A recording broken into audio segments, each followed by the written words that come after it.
gosta muito do equipe, para que ele faça a devida limpeza de qualquer energia negativa que se encontra. Pedimos a purificação da água, pelo menos necessário que levamos para nossas casas, e assim, em nome de Deus do Cristo da Caridade, estamos iniciando a atividade esta quarta-feira à noite. Nossa irmã Ida vai fazer a explanação, o Rafael a leitura do Evangelho. Eu faço a respiração. Boa noite. Boa noite. Do Evangelho segundo o Espiritismo, capítulo 16. Não se pode servir a Deus e a Mamon. Parábola dos talentos. O Senhor age como um homem que, tendo de fazer uma longa viagem para o estrangeiro, chama seus servos e põe-lhes os bens nas mãos. Tendo dado 5 talentos a um, 2 talentos a outro e 1 a outro, segundo as diferentes capacidades de cada um, e partiu. Imediatamente, o que recebera 5 talentos foi negociar com eles, e ganhou outros 5. O que tinha recebido 2, ganhou também outros 2. Mas o que só tinha recebido 1, foi cavar a terra e nela escondeu o dinheiro de seu senhor. Muito tempo depois, o senhor destes servos voltou e foi ajustar suas contas. E aquele que tinha recebido 5 talentos, apresentou-lhe outros 5, dizendo-lhe: Senhor, puseste 5 talentos em minhas mãos, eis aqui, além daqueles, outros 5 que ganhei. Seu senhor lhe respondeu: Ó servo bom e fiel, como fostes fiel nas nossas coisas pequenas, eu também lhe estabelecerei sobre muitas outras. Venha alegrar-te com teu senhor. Aquele que tinha recebido 2 talentos, logo veio apresentar-lhe a ele, e disse-lhe: Senhor, puseste 2 talentos em minhas mãos, eis aqui, além destes, outros 2 que eu ganhei. Seu senhor respondeu-lhe: Ó servo bom e fiel, como foste fiel nas coisas pequenas, eu te estabelecerei sobre muitas outras. Venha alegrar-te com teu senhor. Veio por fim aquele que só tinha recebido 1 talento e lhe disse: Senhor, sei que és um homem severo, que colhes mesmo onde não semeaste, e que ajudas onde não espalhaste. Por isso, como te temia, fui esconder o seu talento nas terras. Ei-lo aqui, eu te devolvo aquele que te pertence. Mas seu senhor lhe respondeu: Servo mau e preguiçoso, sabes que colho onde não semeei e que ajunto onde não espalhei. Devias, pois, pôr meu dinheiro nas mãos de banqueiros, que para, em minha volta, eu retirasse com juros o que me pertence. Que se lhe tire, pois, o talento que tem, e que seja dado àquele que tem 10 talentos, pois dar-se-á àquele que já tem, e ficará em abundância. Mas aquele que nada tem, tirar-lhe-á mesmo o que parece ter. E que se tire aquele servo inútil às trevas. Lá haverá choro e ranger de dentes. Mateus, capítulo 25, versículo 14 ao 30. Assim seja. Boa noite, irmãs, irmãos, que o nosso Mestre Jesus nos ampare sempre. Cá estou eu de novo. Aí, então, trabalhadores da última hora sempre estarão a postos, não é? Sejam todos bem-vindos, que nosso Mestre Jesus esteja nos amparando. Hoje a gente vai falar sobre as dores e aflições, que é das bem-aventuranças, bem-aventurados aflitos. No Sermão da Montanha, as bem-aventuranças são diretrizes de conduta e uma luz consoladora que só o Cristo mesmo poderia nos trazer. Se as entendêssemos e seguíssemos, não precisaríamos de nenhum outro código de conduta evangélica e vivência espírita. Seríamos, no mínimo, mais humildes, esforçados e verdadeiramente cristãos. Abrindo um parênteses, que eu gosto sempre de abrir parênteses, né?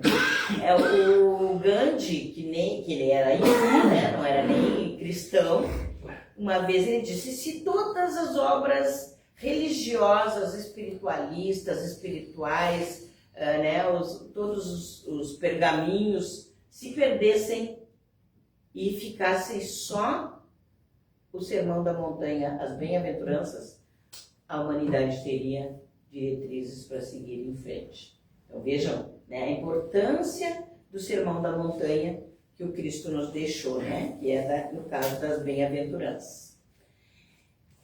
Então, através disso, a gente vai tentar refletir sobre as causas atuais das aflições, o porquê nós temos dores e aflições na vida.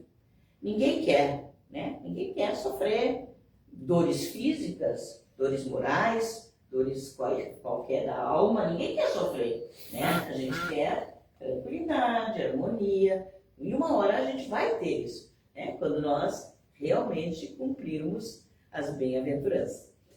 Mas vivemos em um mundo de expiações e provas, de ação e reação. A ciência explica e a experiência comprova que todas as nossas ações vão resultar em reações, né? Resultados das nossas ações no nosso dia a dia, na nossa vivência. Na vida não existe prêmios ou castigos, só consequências. Emmanuel nos deixa dito isso aí, né? É um dos lemas que eu trago para a minha vida, né? Então não existe prêmios, nem castigos, só resultados, né? Das nossas atitudes, das consequências das nossas ações. E tem também as causas anteriores das aflições que a gente tem no Evangelho, né? Quem quiser depois ler, é no capítulo 5, item 6, onde os Espíritos nos explicam exatamente o porquê das dores, das causas, né? Das nossas aflições atuais, porque são anteriores pelas nossas atitudes do passado. Então, comprova, no caso, nessa explicação do Evangelho, comprova a justiça divina e a reencarnação. E a justiça de Deus que não falha nunca, né? Porque as leis de Deus já estão postas no universo. Cumpra-se. Se nós não cumprirmos, nos desviarmos de rota, a gente vai sofrer as consequências, de alguma forma. Ou nas dores da alma, ou nas dores do corpo. Deus é soberanamente justo e bom. Então, Ele criou suas leis para que nós tenhamos vida plena. Hoje ou durante a eternidade. Né? Porque aí entra aquela questão da gente saber da nossa semelhança com Deus. Que nós fomos criados à sua imagem e semelhança. Não é que Deus tem a nossa imagem, né? Humana. Não. Nós somos imagem e semelhança de Deus. E por isso Ele criou a lei de causa e efeito.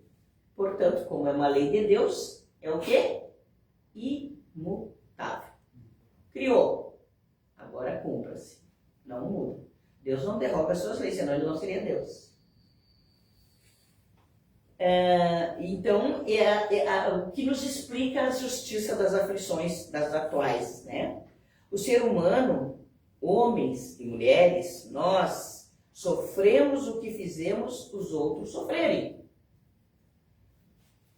A nós mesmos ou a natureza, né? Então, em geral, claro que não é, porque aquela questão do olho por olho, dente por dente, né? Mas a gente sofre as consequências do que a gente fez os outros sofrer.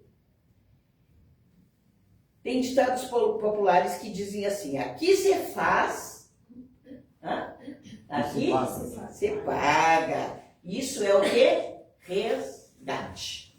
É o resgate dos nossos débitos. Aqui se faz, aqui se paga. Hoje, amanhã, depois de amanhã, na eternidade. Quem com ferro fere, será ferido. Com ferro será ferido. Isso seria o quê? Causa e efeito. Quem semeia ventos, Tempestade. colhe tempestade. Ação e reação. São os ditados populares que têm tudo a ver, né, para o nosso dia a dia. A ideia que fazemos da felicidade e da desgraça, da alegria e da dor, varia ao infinito, segundo o grau de evolução de cada um. Isso está no livro O Problema do Ser, do Destino e da Dor, de Leon Denis. É uma obra espetacular, puramente científica, mas é maravilhosa. Quem tiver a oportunidade de ler, muito bom. É necessário sofrer, né, ou sentir na pele e no espírito para adquirir e conquistar a plenitude. Então, nós precisamos passar, superar e aceitar muitas das coisas que acontecem conosco.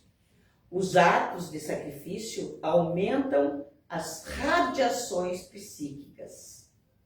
Há como que uma estrada luminosa que segue no espaço os espíritos heróicos e mártires. Então, aqueles que suplantam a sua própria dor, as suas próprias mazelas e que também se martirizam, né, se martirizam em função dos outros, em prol dos outros, eles são seguidos por uma luz no espaço que os encaminha e que seria, né, um exemplo para todos nós.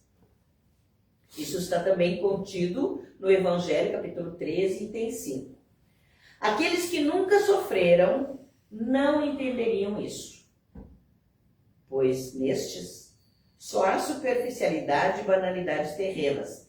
Então, assim, é uma coisa que a gente sempre procura repetir e reafirmar, né? Interpretação de texto é fundamental.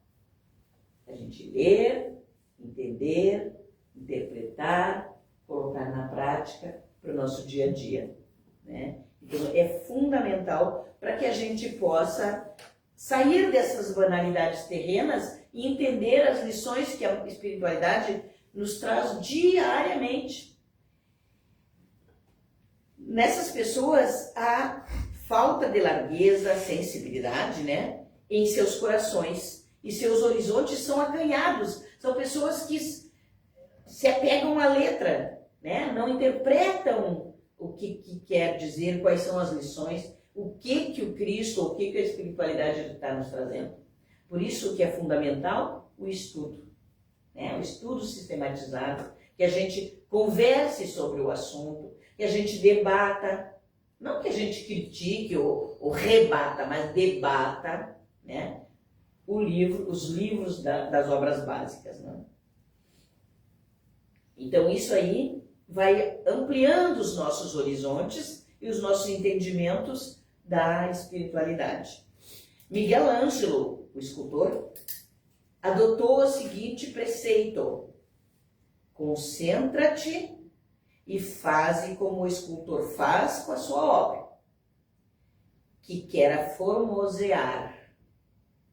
Tira o supérfluo, aclara o obscuro, difunde a luz por tudo e não largues o cinzel. O que seria? Né? O cinzel para ir aperfeiçoando, nos auto-aperfeiçoando. Então, a lição dele, ele falava sobre a escultura, né? O que deveria ser feito, mas nós somos os escultores de nós mesmos. Essa máxima contém o princípio de todo aperfeiçoamento íntimo. Nossa alma é nossa obra. André Luiz, espírito, disse através do Chico: somos artífices, escultores da nossa imortalidade. Imortais somos, é o fato. Mas do nosso entendimento da nossa imortalidade. A plantação é livre, mas a colheita é obrigatória. A dor e a aflição não atingem somente os contraventores. O ser humano honrado como o mal sofrem. Todos sofremos neste mundo. Por que será? Tudo isso a gente tem que entender. A gente tem que questionar, né? Perguntar e buscar a resposta. A doutrina espírita nos traz sempre todas as respostas. Em primeiro lugar, a alma vitoriosa é mais sensível. Sempre. Depois, por conhecer a dor, sofre pelos irmãos que ainda não alcançaram a elevação. Então é aquela coisa, né? Eu já aprendi, então agora eu vou ajudar o meu irmão de jornada. Vou explicar para o meu irmão de jornada. Vou fazer com que ele aprenda também. Assim é nos nossos lares também. Nós fazemos com os nossos filhos, né? Somos adultos, nascemos primeiro, não é? Eu gosto sempre de dizer, principalmente quando estou entre jovens, de dizer, não é que eu saiba mais que vocês, eu cheguei primeiro, né? E estou aproveitando a oportunidade. Há muitas dessas almas que vêm a este mundo para dar o exemplo de grandeza, ressignificação e fé, mesmo no sofrimento. Quem vem na nossa lembrança? Jesus, Madre Teresa de Calcutá, Chico Xavier, o próprio Kardec, Eurípides Barçanufo. Eurípides Barçanufo, um dos precursores da doutrina espírita, ele desencarnou muito jovem, na peste negra, peste negra. Então ele adoeceu ajudando as pessoas. Quando as pessoas doentes, ele ia lá ajudar. E ele adoeceu ajudando as pessoas. E aí ele desencarnou por esse fato. Mas era uma alma, né, que trabalhava pelos outros. Não foi sem sofrimento, é óbvio que não, né? A gente sabe que existe todo um recurso da espiritualidade, né, para aliviar as dores, tanto física quanto da alma, mas sofrem, porque estamos encarnados, somos seres humanos, né, por mais elevado o espírito seja. E falando deles, né, sua missão é de uma grandiosidade a toda prova e ocupam todos os planos da vida. Para encontrá-los, é preciso procurar ao meio da multidão. Onde haja sofrimento, escondidos na humildade e na caridade. Quer achar essas almas? Vai para o meio do povo, aonde tiver mais dor. Ali estarão essas almas missionárias. São provas de amor incondicional do Pai para com todos nós, que jamais nos desampara, enviando as almas, né? Enviando-as para nos consolar, esclarecer e, acima de tudo, dar exemplo. São instrumentos e exemplos para nós. Mais um parágrafo aqui. Às vezes a gente fica questionando, não é, Rafael? A gente tem que divulgar o trabalho que se fez, trabalho de caridade, né? A distribuição do pão, do peixe, sei lá. É necessário divulgar? Sim. Não por vaidade, mas para que os outros sigam os nossos exemplos. Com simplicidade, com naturalidade, com honestidade. A verdade, simples assim. Então é sim, preciso divulgar. No trabalho da nossa redenção individual ou coletiva, a aflição e a dor sempre são elementos amigos e indispensáveis à evolução. E a redenção do espírito encarnado na Terra consiste em resgatar dívidas com a consequente aquisição de valores morais, deixando nascer ou renascer o homem novo. Isso está no livro Consolador. Então vejam a importância da aquisição desses valores morais, né, para que a gente deixe que esse homem novo se manifeste entre o povo, entre nós.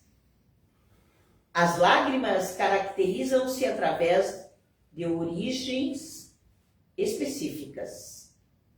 Quando nascem da dor sincera e construtiva, são o filtro de redenção e vida.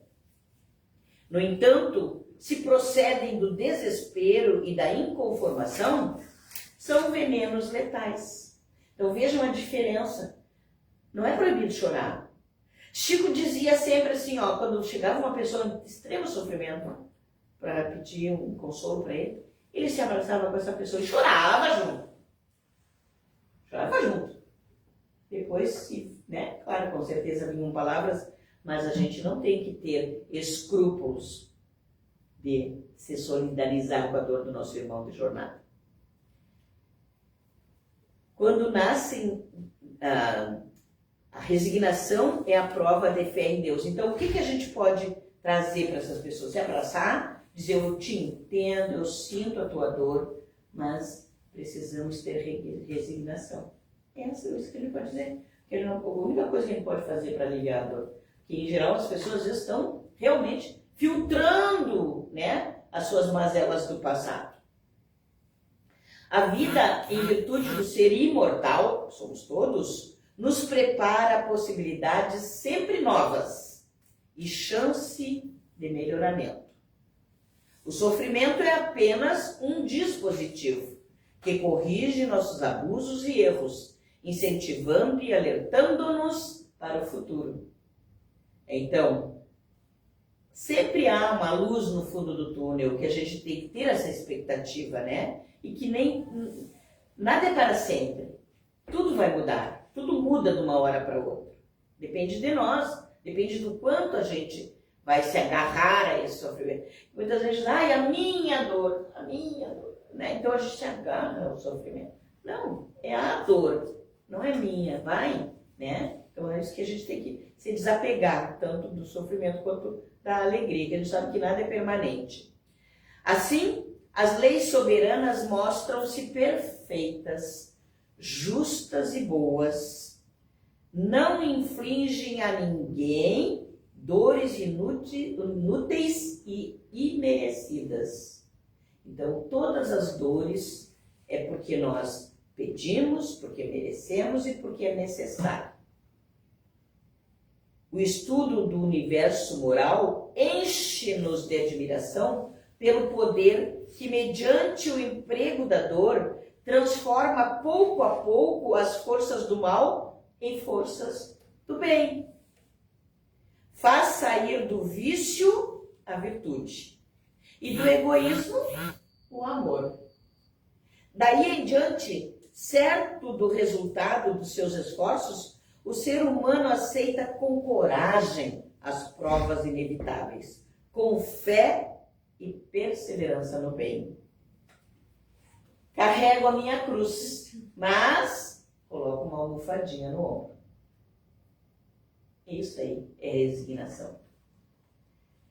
Pode vir a velhice, a vida declinar e rolar pelo passar dos anos.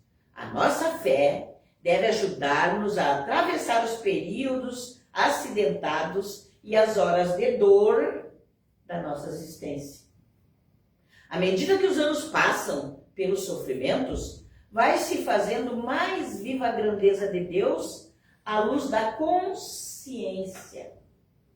Então, a consciência é o entendimento das coisas que acontecem. É ter ciência, é estudar, é aceitar, é o entendimento das coisas que acontecem.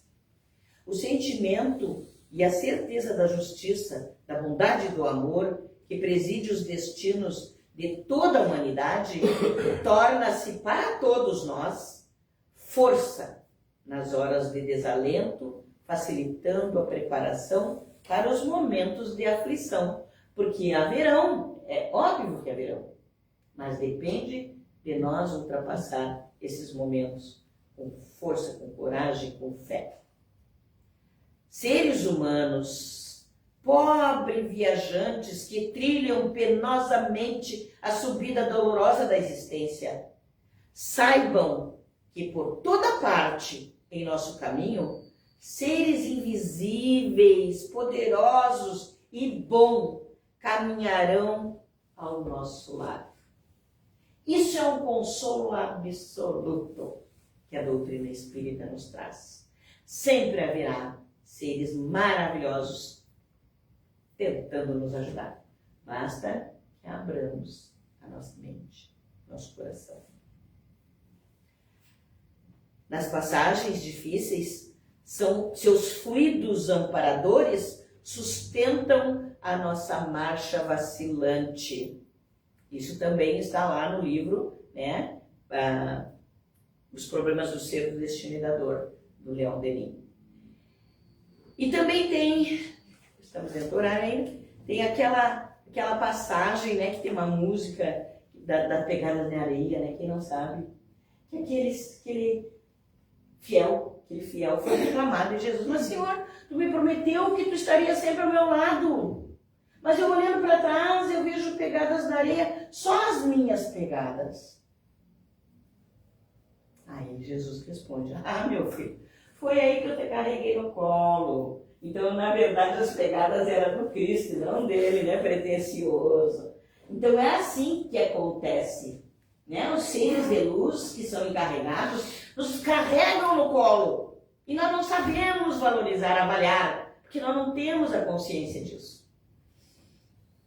Vamos abrir nossos pensamentos para nossos anjos da guarda e logo sentiremos a alegria da sua presença em nossa atmosfera de paz e bênçãos a nos envolver, dando-nos suaves consolações. Por que serão consolados, nos disse Jesus. Nos promete Jesus.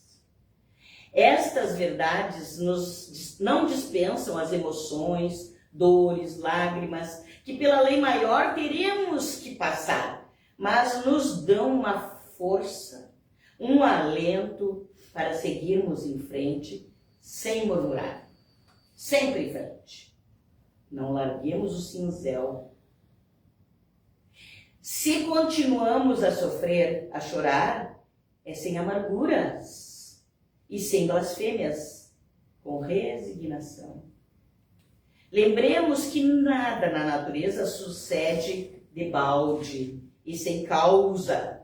Quase todas as nossas dores e aflições vêm de nós mesmos, dos nossos deslizes presentes e passados. Isso está no Evangelho, capítulo 5, item 4. O sofrimento é um indicador, um sinal vermelho para alertar-nos o sentido grave e sério da vida. É a lei de causa e efeito entrando em ação. Elevemos o pensamento, os corações, abramos nossas almas ao grande propósito de Deus. Levantemos nossas vistas para o futuro sem limites. E lembremos que este futuro nos pertence. E a conquistá-lo é tarefa que nos compete. Tenhamos fé, amor e caridade, que Deus fará o resto. Muito obrigada e que assim seja. Que assim seja. Nós vamos lá, vamos para os lares, você se concentre para que receba nos livros positivos, né? Mandem um pensamento positivo para o irmão que está precisando de ajuda no lugar que ele estiver. Acompanhe o pensamento com a prece de Cáritas. Deus, nosso Pai, que sois todo poder e bondade, dá força àquele que passa pela provação, dá luz àquele que procura a verdade, ponde no coração dos entes a compaixão e a caridade. Deus, dai ao culpado o arrependimento, ao aflito a consolação, ao doente o repouso. Pai, dai ao Espírito a verdade, a criança o guia, ao órfão do Pai. Senhor, que vossa bondade se estenda sobre todo o que criaste. Piedade àqueles que vos não conhecem. Esperança àqueles que sofrem. Que vossa bondade permita, hoje aos Espíritos Consoladores, derramarem por toda parte a paz, a esperança e a fé. Deus, um raio, uma faísca de vosso amor pode abraçar a terra. Deixa-nos beber na fonte dessas bondades fecunda e infinita, e todas as lágrimas secarão, todas as dores se acalmarão. Um só coração, um só pensamento, subirá ante vós como um grito de reconhecimento e de amor. Como Moisés sobre a montanha, nós vos esperamos com os braços abertos. Ó poder, ó bondade, ó beleza, ó perfeição, e queremos de alguma sorte merecer vossa misericórdia. Deus, dai-nos a força de ajudar o progresso, a fim de subirmos até vós. Dá-nos a caridade pura, dá-nos a fé e a razão, dai-nos a simplicidade e a humildade, que farão de nossas almas o espelho onde se deve refletir vossa puríssima imagem, e que assim seja. Vamos para o passe. Então, esse é o guarda.